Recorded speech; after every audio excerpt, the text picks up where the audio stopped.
आज के इस वीडियो में हम लोग सातवाहन कौन थे, इस युग का इतिहास किस तरीके से है, साथ ही साथ गौतमी पुत्र सतकर्णी के राज्यकाल के बारे में हम लोग जानेंगे, उसकी घटनाओं के बारे में जानेंगे, इनके द्वारा जो भी साम्राज्य काल में विस्तार हुआ उसको भी पूरी डिटेल से जानेंगे। यानी अगर देखा जाए तो क्वेश्चन अगर आपके एग्जाम में ये भी पूछा जाए कि सातवाहन कौन थे, इनके इतिहास के बारे में बताइए, तो भी यही आंसर लिखना है। और अगर आपसे ये क्वेश्चन पूछा जाए कि सातवाहन वंश में या फिर सातवाहन काल में जो गौतमी पुत्र सतकर्णी थे, आपको बता दें यहाँ पर नाम है गौतमी और पुत्र फिर सतकर्णी। राजा का नाम क्या है? गौतमी है क्या? नहीं, ये उनकी माता का नाम है।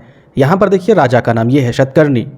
तो पहले क्या होता था, सातवाहन काल में अपने माँ के नाम को रिस्पेक्ट के लिए, आदर सम्मान के लिए पहले लगाया जाता था, जिसे यहाँ पर लगाया गया गौतमी पुत्र सतकर्णी।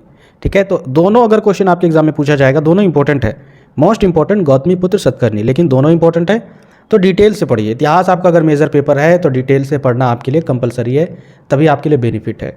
सबसे पहले मैं आपको ओवरव्यू अगर दिखा दूं तो यहाँ पर देखिए कुछ यहाँ पर परिचय है, इसको पढ़ेंगे। उसके बाद फिर सातवाहनों के मूल स्थान और जाति के बारे में पढ़ेंगे कि आखिर विद्वानों का क्या मानना है कि उनका मूल स्थान कहाँ पर है। फिर सातवाहनों के उदय काल के बारे में, यानी डेट जो होता है ना, कि इनका डेट आखिर कब से कब तक था, ठीक है, इनकी शुरुआत कब से हुई। उसके बाद यहाँ पर कुछ परिचय देखेंगे राजाओं का, जैसे सबसे पहले सातवाहन काल के सिमुख, फिर कृष्ण, उसके बाद ये सतकर्णी प्रथम। इसके बाद अगर आगे बढ़े तो इनमें से गौतमी पुत्र सतकर्णी या फिर सतकर्णी प्रथम मोस्ट इंपॉर्टेंट राजा थे सातवाहन के, तो इनके साम्राज्य के विस्तार के बारे में जानेंगे, क्योंकि आंसर इसी टाइप से लिखा जाता है, सिंपल वे में एक लाइन में लिख कर और आपको आसानी से बता दूँ, आपको मज़ा आ जाए। तो ऐसे वीडियो के चक्कर में ना रहे, ठीक है, अपने जीवन को नरक में डालने के लिए। तो आगे यहाँ पर हम लोग क्या पढ़ने वाले हैं, फिर इसके द्वारा जो भी और भी इंपॉर्टेंट काम किए गए गौतमी पुत्र सतकर्णी के द्वारा या फिर सतकर्णी प्रथम के द्वारा, फिर इनके चरित्र के बारे में भी लिखेंगे, क्योंकि यहाँ पर दो आंसर इन्वॉल्व है, दोनों आंसर आपको समझना जरूरी है। इनके बाद जो राजा है वो आए पुलमामी, ठीक है, वशिष्ठी पुत्र पुलमामी, जैसे यहाँ पर भी इनकी माता का नाम है, इनके बारे में हम लोग डिटेल से पढ़ेंगे। इनके बाद फिर आए यज्ञश्री सतकर्णी, ठीक है, इनके बाद फिर हम लोग यहाँ पर इनके राजवंश के पतन के बारे में पढ़ लेंगे, फिर कहानी खत्म हो जाएगा। आप कुछ भी निष्कर्ष में लिख दीजिएगा। भाई जिनको भी पढ़ना है मोबाइल को लैंडस्केप में रख कर आराम से वीडियो को सिर्फ सुनिए और समझिए। कॉपी में क्या कीजिएगा, पूरा नहीं लिखना है, ये जो पॉइंट्स है यहाँ पर जो मैंने हेडिंग में लिखा है, यही पॉइंट्स को लिखिएगा और सिर्फ इसी को आपको दिमाग में रखे रहना है, बाकी तो आपको समझना है। तो चलिए शुरू करते हैं। सातवाहन वंश के इतिहास की जानकारी के स्रोत बहुत ही नाम के बराबर है, यानी बहुत ही कम है। पूर्वी दक्षिण में 7 और पश्चिमी दक्षिण में 19 ऐसे अभिलेख प्राप्त हुए हैं, यानी ये दिशा की बात हो रही है, क्षेत्र है पूर्वी दक्षिणी। उसके बाद फिर पश्चिमी दक्षिण, इसमें लगभग 19 अभिलेख प्राप्त हुए हैं। अगर ये दोनों याद नहीं हो रहे तो इतना आप लिखिएगा कि 7 और 19 अभिलेख प्राप्त हुए हैं अलग अलग क्षेत्र से, जिनके द्वारा सातवाहनों के विषय में कुछ जानकारी प्राप्त होती है। पश्चिमी दक्षिण मध्य प्रदेश, यानी ये जो क्षेत्र है इसमें मध्य प्रदेश और पूर्वी दक्षिण में प्राप्त सिक्कों से सातवाहनों के विषय में पता चलता है। यानी मध्य प्रदेश के एरिया में या फिर पूर्वी दक्षिण में सिक्के जो मिले हैं ना, उसके आधार पर सातवाहन वंश के बारे में जानकारी मिलती है। पुराणों से भी सातवाहनों के बारे में जानकारी प्राप्त होती है। और पुराण देखिए यहाँ पर हमने अलग कलर से मेंशन किया है, तो उसको ध्यान से समझिएगा। पहला चीज़ सिक्के से हमें जानकारी मिलती है, फिर पुराणों से हमें जानकारी मिलती है इस सातवाहन वंश के बारे में। इसके बाद इसमें बहुत सी बातें देखने को मिलती है, किसमें? पुराण में। किनके बारे में? सातवाहन वंश के बारे में। और इसके अलावे भी लीलाबाई पुस्तक से भी हमें जानकारी प्राप्त होती है, लेकिन इन सभी के द्वारा प्राप्त जानकारी अधिक विश्वसनीय नहीं है, यानी विश्वास करने लायक नहीं है। आगे देखिए, अब हम लोग अगले हेडिंग में आते हैं, सातवाहनों का मूल स्थान और जाति। हमने यहाँ पर सबसे पहले स्रोत के बारे में डिस्कस किया, ठीक है, इसी तरीके से आपको सबसे पहले स्रोत के बारे में डिस्कस करना है, फिर इसके स्थान के बारे में डिस्कस करेंगे। तो इसके स्थान के बारे में शुरू में लिखिएगा कि विद्वानों का अलग अलग मतभेद है। कई विद्वान अलग दिशा बताते हैं, अलग क्षेत्र बताते हैं, अलग जगह बताते हैं। तो उसी तरीके से कई विद्वान भी अलग अलग तरीके से अलग अलग जगह बताते हैं सातवाहन काल के मूल निवास के बारे में। तो वही चीज़ यहाँ पर हम लोग देखेंगे, सातवाहनों के मूल निवास स्थान के विषय में विद्वानों में मतभेद है। जैसे कि रिप्सन, यहाँ पर जो भी नाम लिखे हैं ये सारे इतिहासकार हैं, ठीक है, विद्वान है। तो रिप्सन, स्मिथ और भंडारकर आदि विद्वान सातवाहनों को आंध्र प्रदेश है, ठीक है, यहाँ पर आंध्र प्रदेश देश का मानते हैं। यानी ये इतिहासकार भी हो सकते हैं या फिर भूगोलवेत्ता भी हो सकते हैं। तो जो रिप्सन है और स्मिथ है और भंडारकर है, इन तीनों विद्वान और इसके अलावा और भी विद्वान, इनका मानना है ना कहीं सातवाहन का जो मूल निवास स्थान है वह है आपका आंध्र प्रदेश। जबकि यहाँ पर देखिए सुखथांकर महोदय, इनका मानना है कि बेजारी जिले के ये मूल निवासी है। इसके अलावे कई स्थान और भी है, जैसे मिरासी महोदय का मानना है कि इनका मूल निवास बरार है, ठीक है, और उनका ग्रह स्वीकार करते, यानी वहाँ पर इनका घर है, ये मिरासी महोदय बोलते हैं। इसके अलावा देखिए डॉक्टर राय चौधरी मज्जिम देश की दक्षिणी सीमा के प्रदेश को इनका मूल निवास स्थान मानते हैं। दक्षिणी सीमा समझते हो ना, दक्षिणी भारत वाला इलाका, ये जो विद्वान है चौधरी मज्जिम, ठीक है, डॉक्टर राय चौधरी मज्जिम, ये मानते हैं। तो कहने का मतलब है आपको अगर यहाँ पर नाम याद रहता है तो अच्छी बात है, नॉलेज आपके लिए अच्छा होगा, आपका मेजर पेपर है। लेकिन अगर नाम नहीं याद होता है, एग्जाम में भूल जाते हो, तो इतना लिख दीजिएगा कि इनके मूल निवास स्थान के बारे में विद्वानों में मतभेद है, अलग अलग ये तर्क देते हैं उनके मूल निवास स्थान के लिए। परंतु अधिकांश विद्वान इनके मूल निवास के बारे में महाराष्ट्र को ही बताते हैं कि सातवाहनों का मूल निवास स्थान है। यह मत अधिक उचित भी प्रतीत होता है क्योंकि सातवाहनों के अत्यधिक संख्या में अभिलेख और सिक्के इसी देश से या फिर बोला जाए इसी प्रदेश से ही मिले हुए हैं, ठीक है, महाराष्ट्र से ही अधिक मात्रा में सातवाहनों के अभिलेख और सिक्के मिले हैं। इसीलिए महाराष्ट्र को ही बहुत सारे विद्वान का ही मानना है कि इनका मूल निवास स्थान है। आगे हम लोग बढ़ते हैं नेक्स्ट पॉइंट की ओर, नेक्स्ट हेडिंग की ओर। अगला जो हेडिंग है वो ध्यान से देखिए, क्या आपका सातवाहनों के उदय का काल, यानी इनका समय। अब इनके समय में भी आपको शुरू में ऐसे ही लिखना है कि सातवाहनों के उदय काल के विषय में जो भी जानकारी है, विद्वानों में अनेकों मतभेद है। कुछ विद्वान उनका उदय काल 3री शताब्दी ईसा पूर्व बताते हैं, समझ रहे हो ना, यानी 300 ईसा पूर्व के अंदर में, ठीक है, इससे बाहर नहीं, इसके अंदर में मानते हैं, याद रखिएगा, यानी 200 से ऊपर और 300 के अंडर में ही मानते हैं कुछ विद्वान। जबकि कुछ विद्वान प्रथम शताब्दी ईसा पूर्व मानते हैं, ठीक है, जिनमें से स्मिथ और रैप्सन आदि विद्वान सातवाहन के संस्थापक सिमुक का उदय काल 3री शताब्दी ईसा पूर्व बताते हैं। सातवाहन काल के जो संस्थापक है यह सिमुक को ही बताया गया है। तो रिप्सन और स्मिथ के अनुसार इनके उदय काल को 3री शताब्दी ईसा पूर्व बताते हैं, लेकिन अधिकांश इससे सहमत नहीं है। यहाँ भी अलग अलग तर्क के अनुसार कोई 3री शताब्दी ईसा पूर्व, कोई प्रथम शताब्दी ईसा पूर्व बताते हैं। और इसीलिए बहुत सारे जो विद्वान है वो 3री शताब्दी ईसा पूर्व को ना बताकर प्रथम शताब्दी ईसा पूर्व को बताना, सातवाहन काल के उदय काल को वो निम्नलिखित कारणों के आधार पर या फिर निम्नलिखित तथ्यों के आधार पर बताते हैं कि भाई इनका जो है ना वो 3री शताब्दी ईसा पूर्व का काल नहीं है, इनका जो काल है वो प्रथम शताब्दी ईसा पूर्व का काल है। वो कैसे? तो देखिए पहला रीजन, पहले नंबर पर सुंग वंश की स्थापना, यानी इनकी जो स्थापना हुई थी वह 186 से 185 ईसा पूर्व के लगभग में माना जाता है। और यह जो इनका जो वंश है यह राज्य किया था लगभग 72 से 73 ईसा पूर्व तक इनका कार्यकाल रहा, यानी इनका राजपाट रहा। और इनके बाद कन्नव आए जिन्होंने 45 वर्ष तक राज किया। अब कन्नव वंश के विनाश के बाद कौन आए? सातवाहन वंश आए और इनकी जो स्थापना हुई वह 21 ईसा पूर्व में हुई। तो कहने का मतलब है ये 21 कहाँ पर आता है? 100 के अंदर में ही आता है, यानी इससे भी साबित होता है कि भाई पहली शताब्दी ईसा पूर्व ही इनका समयकाल था। आगे देखिए दूसरा तथ्य, दूसरा कारण, नानाघाट अभिलेख में सिमुख की पुत्रवधु, सिमुख की पुत्रवधु किसे कहते हैं? यानी इनकी बहू, ठीक है, इनका उल्लेख है। नानाघाट अभिलेख में सिमुख की पुत्रवधु का उल्लेख हुआ है, इनकी बहू का उल्लेख है। इस अभिलेख की लिपि यहाँ पर हो जाएगा, ठीक है, लिपि नहीं, लिपि प्रथम शताब्दी ईसा पूर्व की है। यानी ये जो यहाँ पर देखिए ध्यान से समझिएगा, नानाघाट अभिलेख में किसके बहू के बारे में जिक्र है? सिमुक। सिमुक कौन है भाई? सातवाहन वंश के संस्थापक। और यहाँ पर इस अभिलेख की जो लिपि है वह प्रथम शताब्दी ईसा पूर्व की है। इसका मतलब भाई इनका भी जो शासन काल का जो समय है वह यही काल है, ठीक है, प्रथम शताब्दी ईसा पूर्व। तो इस तथ्य के आधार पर भी इसको माना गया है, सिमुक का राजा प्रथम शताब्दी ईसा पूर्व में था। अब अगला तथ्य और रीजन देखिए, हाथी गुफा अभिलेख जो प्रथम शताब्दी ईसा पूर्व में अंतिम चरण का है, यानी ये भी जो आपका अभिलेख है ये भी आपका प्रथम शताब्दी ईसा पूर्व के अंतिम चरण का है। इससे भी ज्ञात होता है कि खारवेल एक राजा है, तो खारवेल ने सातवाहन नरेश शतकर्णी को पराजित किया, ठीक है। इससे भी यह स्पष्ट है कि सातवाहन राज्य की स्थापना प्रथम शताब्दी ईसा पूर्व में ही हुई थी। तो हाथी गुफा अभिलेख से भी पता चलता है, ठीक है। और उसी टाइम जो आपका खारवेल था, इन्होंने सातवाहन राजा जो नरेश शतकर्णी था इनको हराया था। तो इन सारे रीजन से भी पता चलता है कि प्रथम शताब्दी ईसा पूर्व में ही इनका शासनकाल का उदय हुआ था, ठीक है।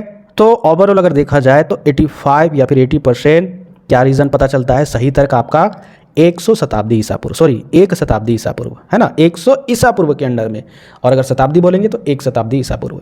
अब यहाँ पर आते हैं परिचय। परिचय क्या आपको देना होगा? सभी राजवंशों के बारे में डिटेल से परिचय देना होगा, डिटेल से लिखना होगा। तो देखिए सबसे पहले यहाँ पर सातवाहन वंश का संस्थापक जो थे वह सिमुक थे। पुराणों के अनुसार सिमुक सातवाहन वंश का संस्थापक था। डॉक्टर राय चौधरी ने इसे 37 ईसा पूर्व के बीच का शासक माना है। सिमुक की राजधानी संभवतः परिष्ठान अथवा पैठन। अब ये परिष्ठान और पैठन कहाँ पर है? तो वर्तमान में जो महाराष्ट्र के औरंगाबाद जिले हैं यहीं पर थी, ठीक है। तो यही राजधानी किनकी थी? राजधानी सिमुक की। इसके बाद देखिए नासिक के आसपास का जो प्रदेश था उसके अधीन था, यानी ये सिमुक के ही राज्य में था। नासिक के आसपास वाला जो प्रदेश, सिमुक के विषय में इसके अलावा और जानकारी प्राप्त नहीं होती है, ठीक है। और इसके बाद जो राजा आए वह कृष्ण थे, और कृष्ण कौन थे? सिमुक का छोटा भाई था। तो वही चीज़ यहाँ पर बोला गया है कि सिमुक के बाद उसका छोटा भाई कृष्ण राजा बना सातवाहन काल के, सातवाहन वंश के। उसके शासन काल में सातवाहन साम्राज्य के कुछ अधिक और विस्तृत हो गया था। यानी कृष्ण के शासन काल में क्या हुआ था, जो उनका जो साम्राज्य था कहीं ना कहीं सिमुक से ज़्यादा बड़ा फैल चुका था, चारों तरफ विस्तार से बढ़ गया था। नासिक के एक शिलालेख से यह पता चलता है कि उसके काल में एक गुफा का भी निर्माण हुआ था कृष्ण के काल में, जिससे यह सिद्ध होता है कि कृष्ण का अधिकार नासिक पर भी था। तो इतना आपको कृष्ण के बारे में लिखना है। फिर इनके बाद जो सबसे इम्पोर्टेंट इस शासनकाल के जो राजा आए, सतकर्णी प्रथम। तो यह जो थे वह कृष्ण के बाद सतकर्णी प्रथम राजा बने। पुराणों के अनुसार यह कृष्ण का पुत्र था। पुराणों के अनुसार ये जो सतकर्णी प्रथम है यह कृष्ण के पुत्र थे, इससे पहले जो राजा थे।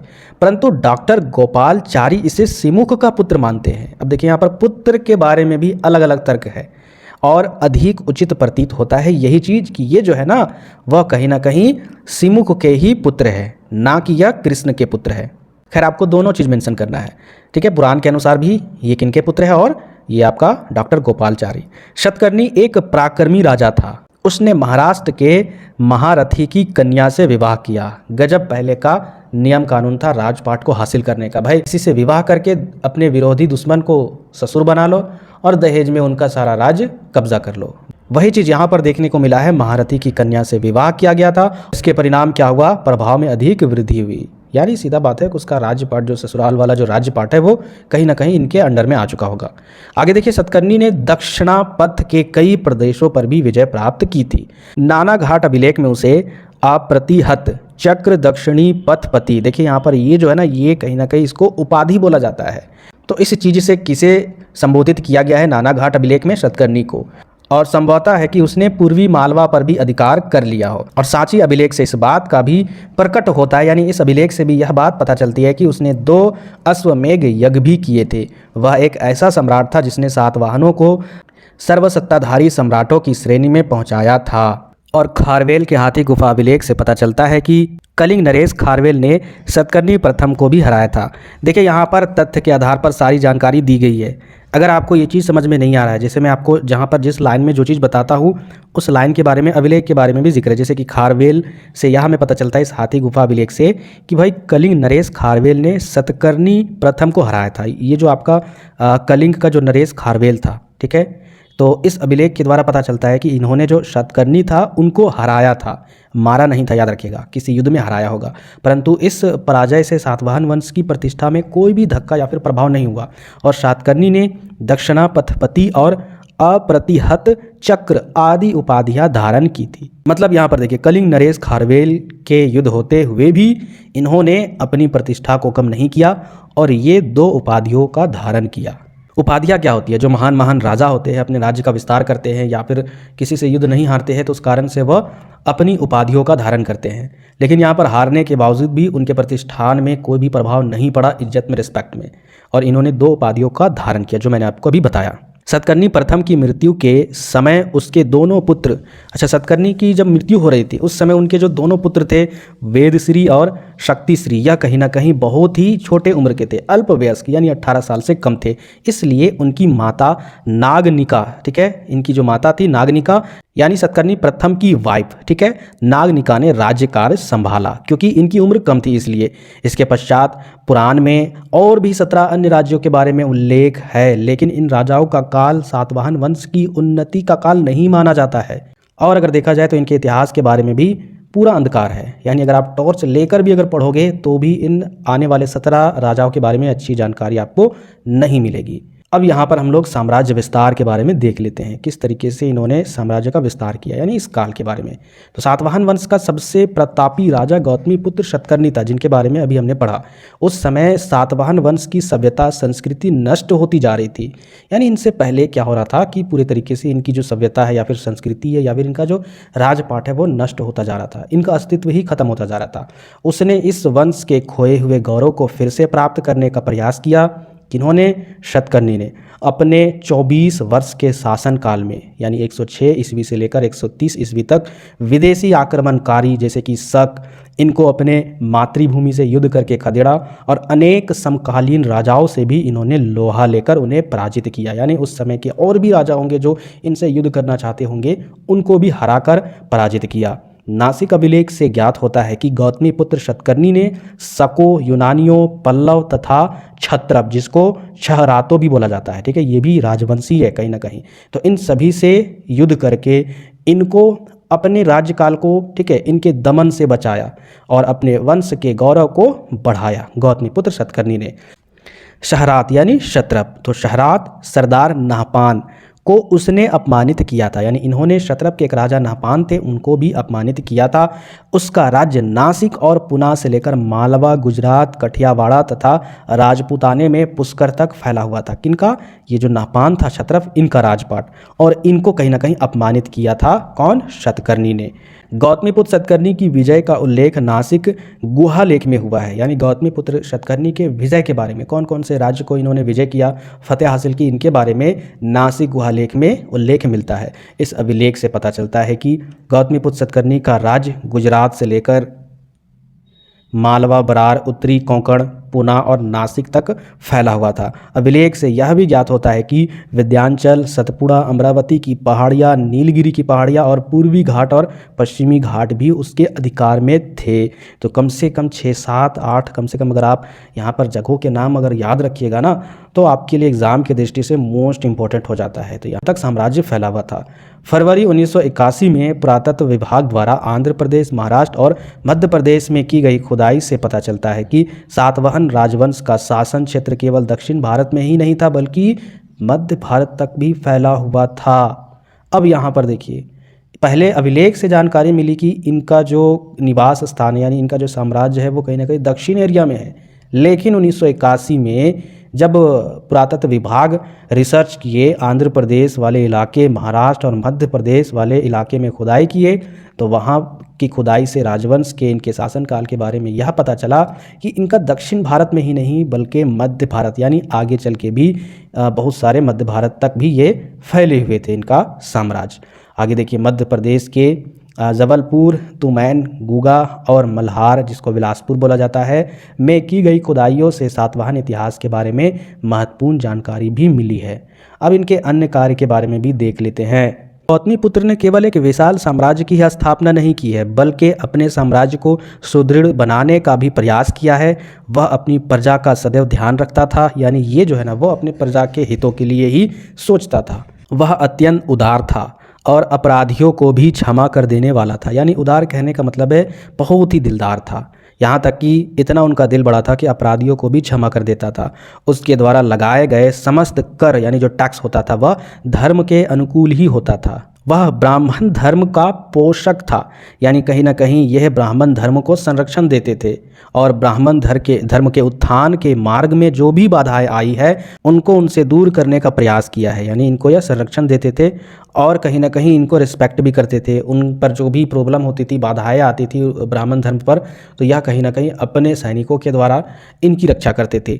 उसने ब्राह्मण, क्षत्रिय, वैश्य और शूद्रों में आई जो भेदभाव थी, ठीक है, संकीर्णता थी, इसकी भावना को भी दूर करने का प्रयास किया था। अब इनके चरित्र के बारे में देख लेते हैं। बाहुबली मूवी आपने देखी होगी, तो बाहुबली मूवी में कहीं ना कहीं जिस तरीके से चरित्र बाहुबली का था उसी तरीके से इनका भी चरित्र था। मैं आपको इसलिए बता रहा हूँ ताकि आप उसी तरीके से लिख दोगे, भूल जाओगे तो गौतमीपुत्र शतकर्णी अत्यंत गुणवान और रूपवान था, यानी रूप से खूबसूरत था, हैंडसम था, ठीक है, लंबा था, सुडौल था, और गुणवान मतलब पढ़ा लिखा, नॉलेजेबल राजा था।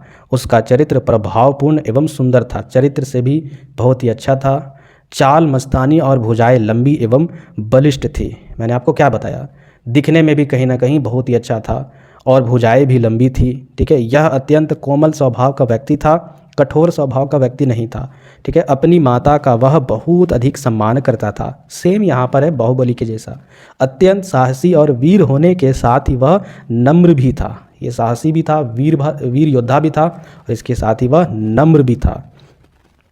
उसने एक ऐसे शासन की स्थापना की जिसमें प्रजा की विशाल उन्नति हुई। कुछ विद्वानों का मत है कि उसने विक्रमादित्य की उपाधि की धारणा की है। कुछ विद्वानों का मानना है, मैक्सिमम नहीं, लेकिन यह मत उचित अभी तक से प्राप्त नहीं हुआ है, साबित नहीं हुआ है। अब गौतमी पुत्र के बारे में डिटेल से हमने पढ़ लिया। अब यहाँ पर इनके बाद जो राजा थे वशिष्ठी पुत्र पुलमामी, इनके बारे में आपको समझना है।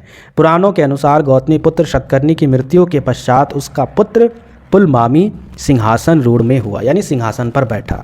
इसका शासनकाल 130 ईस्वी से लेकर 154 ईस्वी तक माना जाता है। पुलमावी अपने पिता की भांति ही एक प्रतापी सम्राट था। जैसे गौतमी पुत्र शतकर्णी था उसी तरीके से ये भी था। उसने आंध्र प्रदेश जो सातवाहनों के हाथ से निकल गया था पर फिर से विजय प्राप्त की। ऐसा प्रतीत होता है कि बाद में सातवाहनों की राजधानी कृष्णा नदी के तट के श्रीकाकुल के स्थान पर पैठन हो गई थी। कुछ इतिहासकारों का यह मत है कि पुलमावी उज्जैन के महाक्षत्रप रुद्रदमन के हाथों पराजित हुआ था।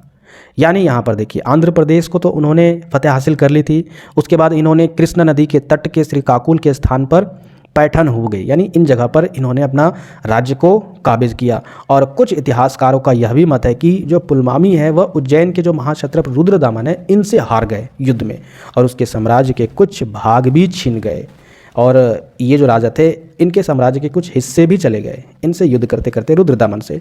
रुद्रदामन द्वारा उसका यह प्रभाव 150 ईस्वी के लगभग में हुआ था। पुलमावी के शासनकाल में शकों का भी प्रबल आक्रमण हुआ। अब देखिए, रुद्रदामन ये क्षत्रप थे, इनका आक्रमण हुआ, साथ ही साथ शकों का भी आक्रमण हुआ। और इस आक्रमण में क्या हुआ, मध्य भारत तथा गुजरात सातवाहनों के हाथ से निकल गया। सोच लीजिए।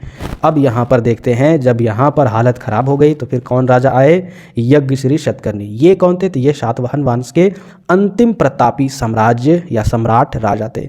वशिष्ठ पुत्र पुलमावी का वह कौन था, तो इस संबंध में निश्चित रूप से कुछ नहीं कहा जा सकता है, यानी इसके बारे में जानकारी ही नहीं है कि वशिष्ठ पुत्र पुलमावी के ये पुत्र थे या फिर कौन थे।